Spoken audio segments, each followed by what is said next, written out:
Hello everyone, আসসালামু আলাইকুম। আপনারা সবাই কেমন আছেন? আই হোপ সবাই ভালো আছেন। আলহামদুলিল্লাহ, আমিও আপনাদের দোয়ায় খুবই ভালো আছি। কে কোন জায়গা থেকে আমার এই ভিডিওটা দেখতেছেন অবশ্যই কমেন্টে বলে যাবেন। আমি আর আশা চলে যাচ্ছি দোকানে, সেমাই আর দুধ কিনবো, নবাবী সেমাই রান্না করব।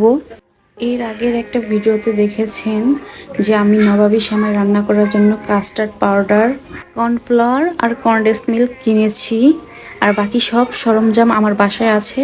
আর বাকি সেমাই আর দুধ দোকান থেকে কিনে এই তো নিয়ে আসলাম। আর এসা এমন এক দৌড় দিয়েছে, এক দৌড়ে বাসায় চলে গিয়েছে। আর আমার সাথে আমার সাঙ্গ ছিল তু আর মাইশা, আমরা তিনজনের বাসায় চলে আসলাম। ঘরে এসে ঘর থেকে সুন্দর একটা কড়াই নিয়েছি। কড়াইটা চুলার মধ্যে দিয়ে ঘি ভাজা সেমাই, গুঁড়ো দুধ, চিনি দিয়ে ভালো মতন নেড়ে চেড়ে হালকা ভাজা দিয়ে নামিয়ে রেখেছি। পাত্রে সেমাই ভেজেছি, ওই পাত্রে দুধ বসিয়েছি। আর ওই দুধ থেকে অল্প একটু দুধ বাটিতে রেখেছি। ওই দুধের মধ্যে কনডেন্স মিল্ক, কর্নফ্লাওয়ার, কাস্টার্ড, গুঁড়া দুধ এগুলো মিশিয়ে নিতে হবে। যে পাত্রে দুধ বসিয়েছি ওই পাত্রে দুধ বলক আসা অবধি ওয়েট করতে হবে আমাদের। যখন বলক এসে পড়বে তখন ওই মিশ্রণটা দিয়ে ভালো মতো নেড়ে জিনিসটা গাঢ় করে নিতে হবে আমাদের। গাঢ় হয়ে যাবে তখন নামিয়ে ফেলতে হবে। তারপর 3 লেয়ারের সেমাইয়ের উপরে দিয়ে দিলে আমাদের সেমাই ডান। এর ভিডিও এতটুকুই। Thank you watching.